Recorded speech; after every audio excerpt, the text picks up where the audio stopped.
For 10 years, I thought I was the problem.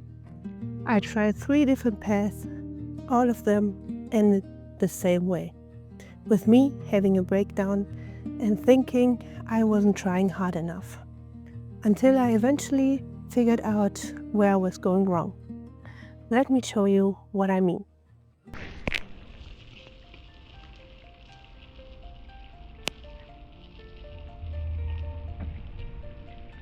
During the last year of school, there seems to be only one topic.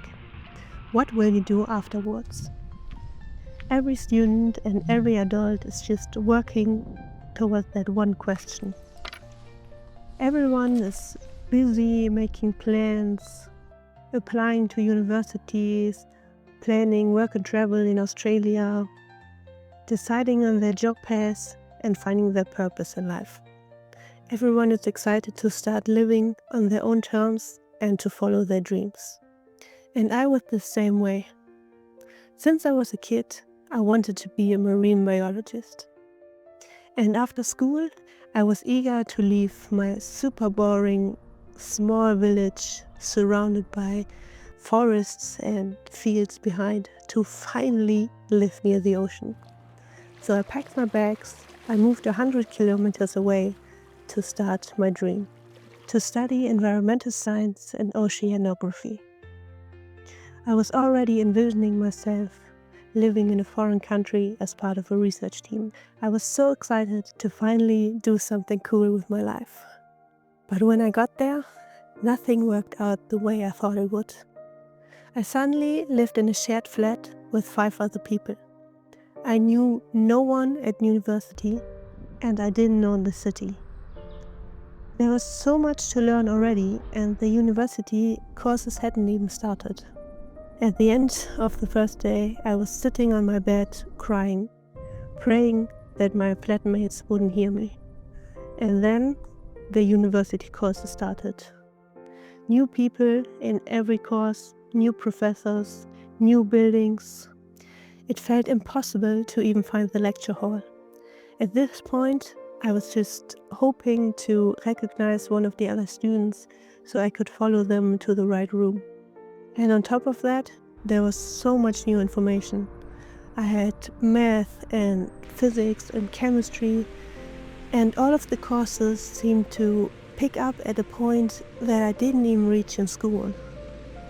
I was sitting at my desk all day trying to understand, but within 2 weeks, I was so lost I didn't even know what professors were talking about anymore. After 4 weeks, I had a complete mental breakdown and I had to quit university. My childhood dream erased because I wasn't smart enough to follow the lessons. How was I supposed to stand in front of family and friends and everyone else and admit that I was a total failure? It took me a while to come to terms with that.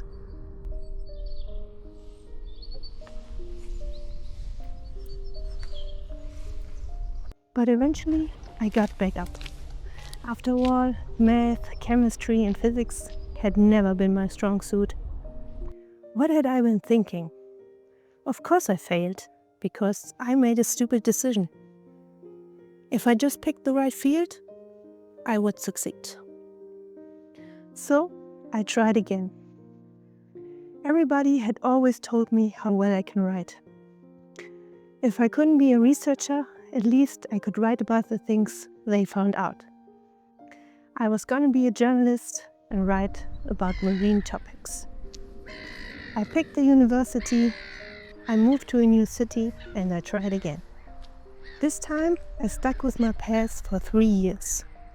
But eventually, the breakdown still came.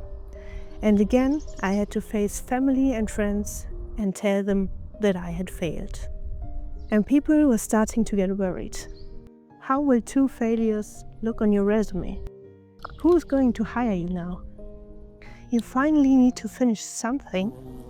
No one likes their job, but at least everyone else is working. Of course they were right. I was being an idiot. I was being weak. Who cared if I had a mental breakdown every week? That just meant I wasn't working hard enough. Clearly, I needed to put more effort in. At that point, I was convinced I just hadn't found the right environment yet. Clearly, I wasn't cut out for university. So, I tried again. This time, I picked an apprenticeship in an office. I mean, what could go wrong, right?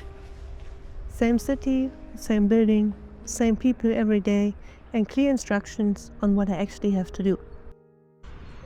At this point, I wasn't trying to reach my dream anymore. I just wanted to be able to tell people that I have a job. But suddenly, my personality was the problem. My colleagues were not happy with me.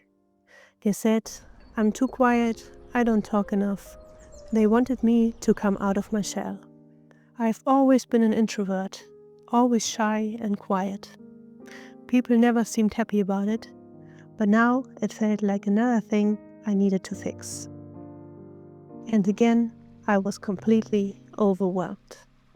I tried 3 different paths, every time removing the problems of the previous ones. But I still failed.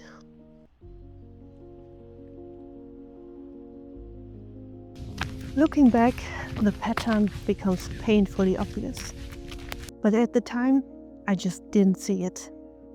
With each failure, I lost more of my confidence, more of my self-trust. Whenever I met people, I was already bracing for the question, what are you doing for a living? I had a million excuses ready before the question was even asked. I kept playing out the conversations in my head, just to be prepared. I spent 10 years trying to figure out what was wrong with me, but I never stopped to consider that I might be using the wrong system. Because if you keep failing over and over in different environments, maybe you're just trying to apply the wrong system.